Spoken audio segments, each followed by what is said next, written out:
조갑제 TV 시청자 여러분 안녕하십니까? 2023년 12월 13일 밤입니다. 국민의힘 김기현 대표가 오늘 낮에 사퇴를 발표하기 전에 이준석 전 대표와 서울 모처에서 비공개로 만났다는 사실이 알려졌습니다. 이준석 전 대표가 회동이 끝난 지 약 3시간 만에 생방송 유튜브에 출연해가지고 이 회동에서 오간 내용 중 일부를 공개를 했는데 김 대표에게 거취를 성급하게 결정하지 말라는 취지로 조언했다고 했지만은 이 방송이 채 끝나기도 전에 김 대표는 사퇴 의사를 밝혔습니다. 이준석 전 대표는 오늘 오후 4시 유튜브 채널 스픽스에 박지원 전 국정원장과 함께 패널에 출연해가지고 오전 11시부터 2시간 동안 김 전 대표와 만난 사실을 확인하고 대화 내용 중 일부를 공개를 했습니다. 이 전 대표는 방송에서 원래 내 거취 이야기를 하려고 사전에 약속해 만난 거였는데 그 사이에 김 대표 거취 문제가 불거진 것이라면서 긴급 회동 같은 것은 아니었다고 했습니다. 미리 상당한 기일 전에 약속되어 있었다는 이야기입니다. 결과적으로는 김 대표 거취 이야기를 많이 하게 됐다.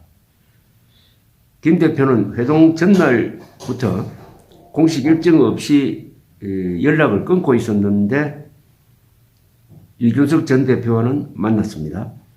김 대표에게 조금은 여유를 가졌으면 좋겠다. 성급한 거취 판단은 하지 않으셨으면 좋겠다. 지금 벌어진 사태의 가장 큰 책임은 김 대표가 아니니까 여유를 가지시라고 조언을 했다고 방송에서 말했습니다. 이준석 씨는 김 대표는 명예를 중요하게 생각하는 사람이어서 자리에 집착하는 사람처럼 보이는 게 화가 나는 것이라면서 이미 억울한 일을 당하신 거고 책임은 지지 마시라고 했다고 합니다. 그런데 조선일보 보도에 따르면 당 관계자에 따르면 국힘당 관계자로 보입니다. 국힘당 관계자에 따르면 이날 만남에서 이준석 대표는 이른바 민주당이 추진하고 있는 김건희 특검 문제를 거론했다고 합니다. 누가 동석을 한 것 같습니다. 공천과 맞물려 김건희 특검이 통과될 수 있으니 당대표로서 대비하셔야 한다는 취지였다고 합니다. 이 말은 뭐냐면 특검법이 국회에서 야당 강행 처리로 통과되었을 때 대통령은 거부권을 행사할 수가 있습니다. 이 경우 국회는 재의결 절차를 거쳐야 하는데 재적 의원 과반수 출석과 출석 의원 3분의 2 이상이 찬성해야 특검법이 통과되어 가지고 이때는 거부권 행사가 불가능합니다. 법률로 확정되는데 현재 민주당 의석만 가지고는 재의결을 할 수가 없습니다. 그러나 일정상 그 사이에 국민의힘 현역 의원 중에 공천 탈락자가 많이 생기면은 이들은 국회에 안 나오거나 무기명이라는 점을 이용해 가지고 특검법안에 찬성할 수 있다는 이야기입니다. 이준석 씨는 비슷한 내용을 전날 페이스북에도 올렸는데 이렇게 이야기했습니다. 국회법에 따르면 거부권을 행사한 법률을 국회가 언제 다시 재의결하는지에 대한 조항이 없다는 겁니다. 따라서 민주당이 국민의힘 공천 탈락자 발생 때까지 기다렸다가 재의결을 할 경우에 통과 가능성이 있다는 겁니다. 그러니까 이준석 씨의 주장은 이렇습니다. 윤 대통령이 부인에 대한 특검안이 통과되었을 때 거부권을 행사했다가 그렇다면 민주당에 꽃놀이패를 안겨줄 수 있다는 이야기입니다. 부인을 남편이 방탄한다 하는 비판 플러스 이게 국회의 재의결을 통해서 통과되면은 대통령으로서의 권위뿐만 아니라 여러 가지 총선을 앞두고 큰 타격을 받을 수 있다 이런 이야기죠. 그런데 현재 국회 재적의원 298명 중에서 국민의힘 의원은 111명,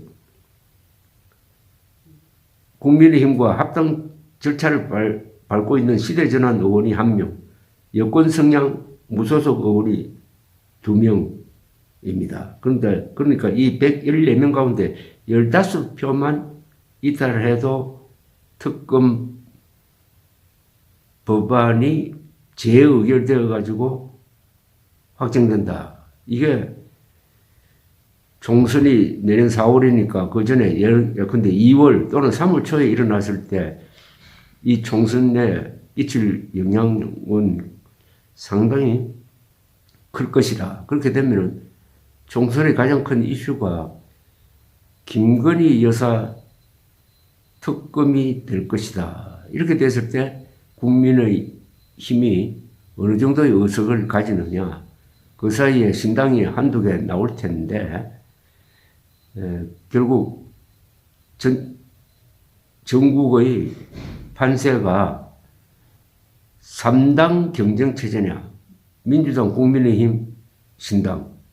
또 신당이 2개 만들어졌을 때 삼국지가 아니라 사국지 형태의 대결이 될 것이냐 하는 전체 판세에 김건희 여사 특검 법안이 큰 역할을 할 것이라고 보여집니다. 민주당에서는 이낙연 전 대표 또한 신당 창당의 의지를 요사이 공개적으로 밝히고 있습니다.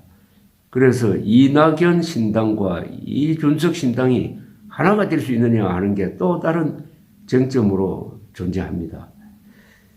이번 총선은 어떻게 보면 한국 정치 이래서는 안 되겠다. 는 어떤 어떤 분모를 가지고 있는 것 아니냐 하는 생각이 듭니다. 윤석열식 정치도 이재명식 정치도 문제가 있다. 보다 근원적으로는 대통령 중심제의 한계를 이제 우리가 받아들여야 되는 것 아니냐 하는 이 한국 정치 질서의 막다른 골목에 몰린 형국을 느끼고 있는데 이번 선거를 통해서 국민들이 어느 방향으로 길을 보여줄 것이냐, 지금과 같은 양당 체제를 고수하게 만들 것이냐, 아니면은 제3당을 키워가지고 여소야대를 만들어서 내각제적인 협상의 정치가 불가피하도록 만들 것이냐. 그래서 그걸 해보고 이것도 대통령 중심제보다 더 좋은 점이 있구나라고 생각했을 때 그러면은 내각 책임제로 개헌을 하자 하는 이야기가 자연스럽게 나올지도 모르겠다는 그런 생각을 하게 됩니다. 여러 변화의 가능성을 가진 정국이 아주 급하게 흘러가고 있습니다. 이럴 때는 누구와 뭉친다는 것보다는 정책이 중요할 수가 있습니다. 김대중 조선일보 전 주필이 며칠 전에 칼럼을 통해서 국회의원 특권을 포기하는 공약을 걸면은 국민의힘이 이길 것이라고 했는데 국민의힘이 아니라 그런 특권을 포기하겠다는 공약을 거는 정당이 상당한 의석수를 가질 수도 있지 않을까 하는 생각도 해봅니다. 감사합니다.